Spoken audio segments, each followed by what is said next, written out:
Hi NCERT grade 11 chapter 7 ஈக்லிபிரியத்தில் book back questions பார்த்துட்டு இருக்கோம். Question number 7.53 calculate the degree of ionization of 0.05 molar acetic acid if its pKa value is 4.74 கொடுத்துட்டாங்க.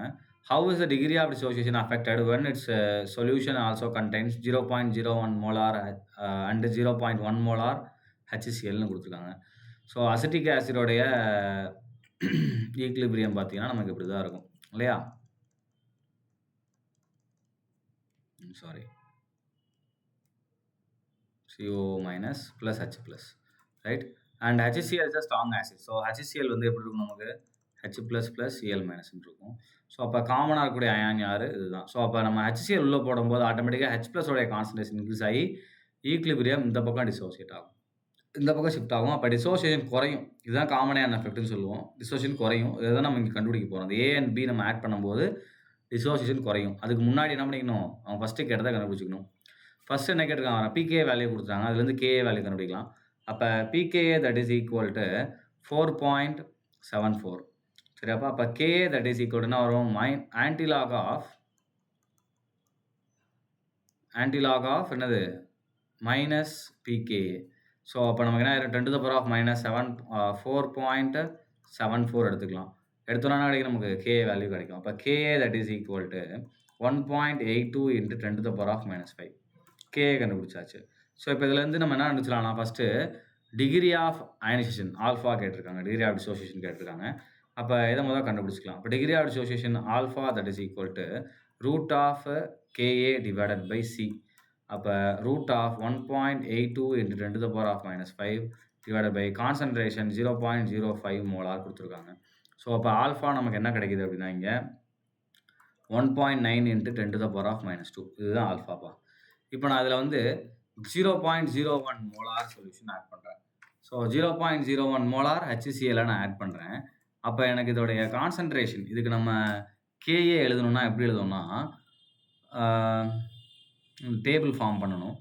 So ஹெச்சோடைய concentration increase ஆகும். So நான் இங்கே table form பண்ணுறேன், side பாருங்கள். இதோடைய கான்சன்ட்ரேஷன் 0.05 இருக்கும்.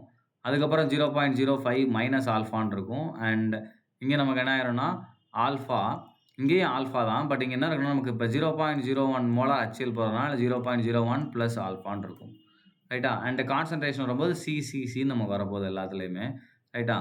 ஸோ அப்போ ஆட்டோமேட்டிக்காக அங்கே நமக்கு C வேல்யூ வந்துட போகுது. இப்போ KA that is equal to இதுக்கு என்ன எழுதுவோம், கான்சன்ட்ரேஷன் ஆஃப் H ப்ளஸ் அப்படின்னு எழுதுவோமா. இப்போ இந்த வேல்யூ ஸ்மால்னால இதை அப்படியே நம்ம எடுத்துக்கலாம். அண்ட் இங்கேயும் இந்த வேல்யூ ஸ்மால் அப்படின்னாலும் அப்படியே இந்த வேல்யூ நம்ம எடுத்துக்கலாம். அப்போ இங்கே எழுதும்போது concentration of H plus into concentration of CH3CO minus divided by concentration of CH3COH. சரிங்களா? அப்போ இங்கே நம்ம கான்சன்ட்ரேஷன்லேருந்து தான் நம்ம மைனஸ் பண்ணியிருக்கோம். அப்போ கான்சன்ட்ரேஷன் போடும்போது நமக்கு என்ன இருந்த இடத்துல, சரி 1ன்னு எடுத்திருப்போம் இல்லையா, 1 மைனஸ் ஆல்ஃபான்னு எடுத்திருப்போம். நம்ம 0.5 எடுக்க மாட்டோம். ஸோ அப்போ 1 மைனஸ் ஆல்ஃபான்னு எடுத்திருப்போம், ரைட்? அண்ட் இதில் ஆல்ஃபா டிசோசியேட் ஆகிறதுனால எவ்வளோ இருக்கும் தான் நம்ம இங்கே எடுத்திருப்போம் இல்லையா. அப்போ 1 மைனஸ் ஆல்ஃபா சின்னு எடுத்திங்கனாலும் ஸோ அதே தான், கரெக்டு தான். அப்போ 1 மைனஸ் ஆல்ஃபா சி அப்படின்னு எடுத்துட்டிங்கனாலுமே அதே தான் வரும். 0.05ன்னு எடுத்தாலும் அதே தான் வரும். அப்போ 0.05ன்னு எடுத்துட்டிங்கன்னா மைனஸ் ஆல்ஃபா, இங்கே கான்சன்ட்ரேஷன் நம்ம என்ன பண்ணுவோம், ஓகே.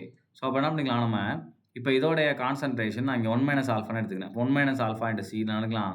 1 மைனஸ் ஆல்ஃபா 1ன்னு எடுத்துக்கலாம். அப்போ என்ன ஆயிரும் நமக்கு, அது C ஆயிரும்.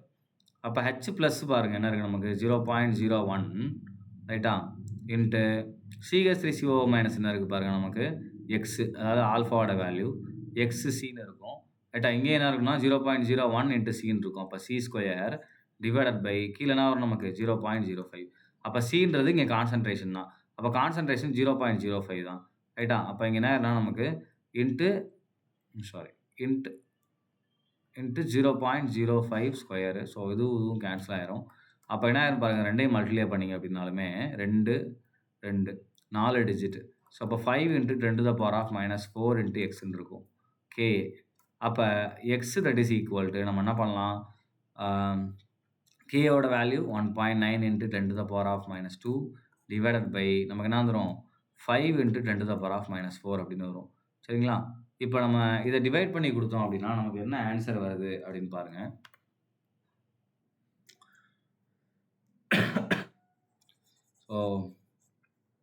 மல்டிப்ளை பண்ணுறதுக்கு முன்னாடி இந்த ஈக்குவேஷன் திரும்பவும் கோ த்ரூ பண்ணிக்கலாம்.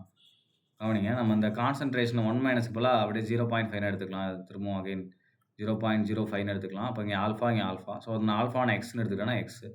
ஸோ அப்போ நமக்கு என்ன ஆயிரும்னா இந்த இடத்துல ஹச்சோடைய கான்சன்ட்ரேஷன், ஹச் ப்ளஸ் உடைய கான்சன்ட்ரேஷன் என்ன ஆயிரும்னா 0.01 இன்ட்டு எக்ஸ் ரைட்டா. ஸோ டிவைடட் பை 0.05ன்னு வரும் ரைட்டா. அப்போ எக்ஸ் தட் இஸ் ஈக்குவல் என்ன வரும், கேஏ இன்ட்டு 0.05 டிவைடட் பை 0.01 வரும்.